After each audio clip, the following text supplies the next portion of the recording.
జాతిపిత మహాత్మా గాంధీ గారి 77వ వర్ధంతిని పురస్కరించుకొని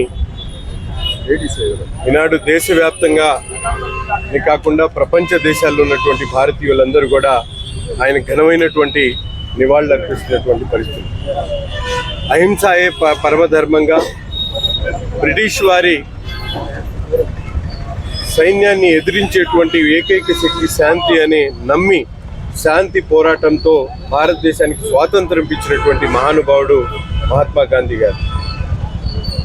యుక్త వయసులో ఉన్నటువంటి పిల్లల దగ్గర నుండి ముసలి వారి వరకు కులాలకు అతీతంగా, మతాలకు అతీతంగా, ప్రాంతాలకు అతీతంగా ప్రతి ఒక్కరిలో కూడా దేశభక్తిని పెంపొందించేటువంటి విధంగా, అహింసా మార్గం ద్వారా ఎంతటి పోరాటైనా సాధించేటువంటి విధంగా భారతదేశాన్ని ముందుకు నడిపించినటువంటి మహానుభావుడు మహాత్మా గాంధీ గారు.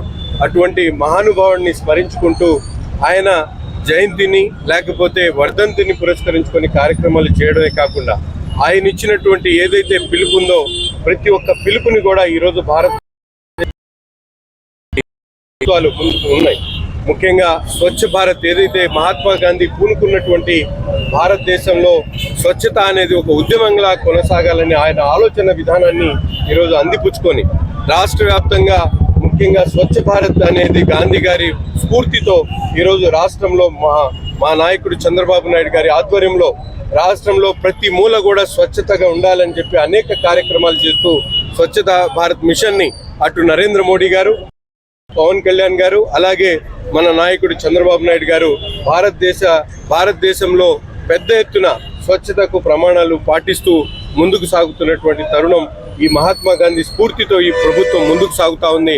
కావున ప్రజలందరూ కూడా అదే స్ఫూర్తితో, మహాత్మా గాంధీ స్ఫూర్తితో తప్పకుండా రాష్ట్రంలో, దేశంలో, మీ వీధిలో, మీ ఇంట్లో ప్రతి ఒక్కరు కూడా స్వచ్ఛతను పాటించాలని చెప్పి ఈ సందర్భంగా పిలుపుస్తా ఉన్నాం.